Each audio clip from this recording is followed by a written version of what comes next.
There is a plant on Earth that should not exist, and the fact that you have never been taught its name is the first clue that something is wrong.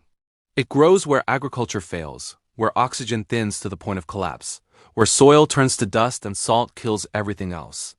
It survives at 15,000 feet in the Himalayas, where the air starves your lungs, on coastal cliffs where corrosive salt spray burns most vegetation alive, and in the Gobi Desert where summer heat passes 104 degrees Fahrenheit and winter plunges below -40. This plant does not just survive there. It dominates. It produces clusters of glowing orange berries, so dense they appear painted onto the branches, as if the land itself is signaling something it was never meant to hide. The berries taste like sour pineapple fused with citrus.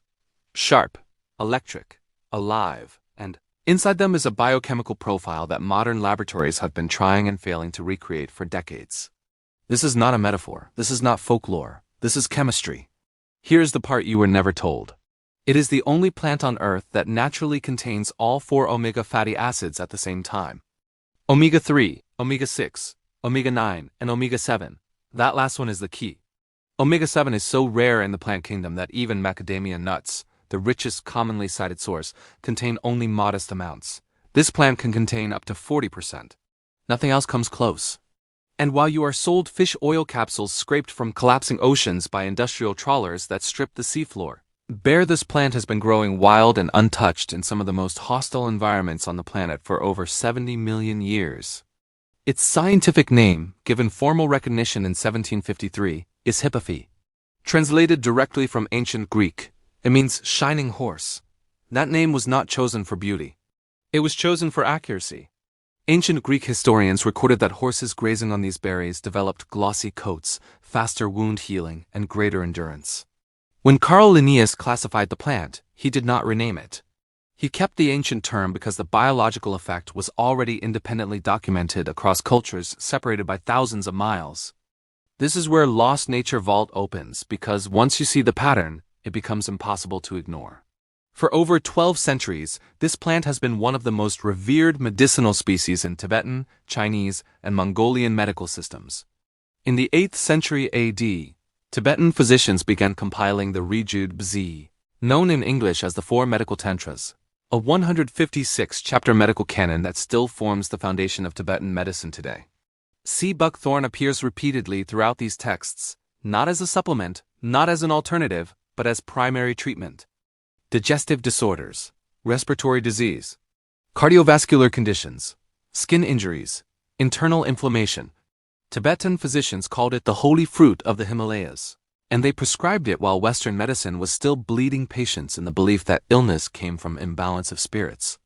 For 1,200 years, this plant was used continuously, observed continuously, refined continuously, across generations that depended on results, not marketing. And here's where the story becomes dangerous, because this is not ancient superstition colliding with modern science. This is ancient observation being confirmed by modern biochemistry in ways that threaten entire industries. The nutrient profile alone should have made this plant unavoidable. Vitamin C levels up to 12 times higher than oranges. A single berry containing more vitamin C than an entire citrus fruit by weight. Vitamin E concentrations equal to or exceeding wheat germ, the benchmark used by the supplement industry. But this is not what makes C. buckthorn different. Most plants provide nutrients. C. buckthorn provides the delivery system. Its berries contain lipid oils that allow the human body to actually absorb fat-soluble vitamins. Without dietary fat, vitamins A, D, E, and K pass through your system largely unused. This plant solved that problem long before laboratories existed. It packages vitamins and oils together in the same biological structure. That is not coincidence. That is evolutionary engineering more sophisticated than anything industrial agriculture has produced. Now we reach the point they truly do not want you to understand. Omega-7 palmitoleic acid does something no other fatty acid does at scale. It directly repairs mucous membranes, the internal linings of your body, your gut, your eyes, your mouth, your respiratory tract, your urogenital tissue. These surfaces are under constant assault from inflammation, dryness, chemical exposure, and aging. Omega-7 restores their integrity from the inside. In 2014, A peer-reviewed study published in the journal Maturitas followed 116 postmenopausal women suffering from vaginal atrophy, a condition caused by declining estrogen that leads to tissue deterioration and chronic discomfort. Standard treatment is hormone replacement therapy. This study used sea buckthorn oil alone. No estrogen, no hormones. The results showed significant improvement in tissue health and elasticity. A non-hormonal solution worked where pharmaceutical intervention is normally prescribed. Pause and think about what that implies. One wild plant addressing conditions currently divided into separate markets: moisturizers, eye drops, gut health supplements, cardiovascular support, hormone therapies, all derived from a single species that grows without human assistance. Is that why it is not common knowledge? Yes, and the reason is more calculated than you think. Industrial agriculture has not ignored sea buckthorn by accident.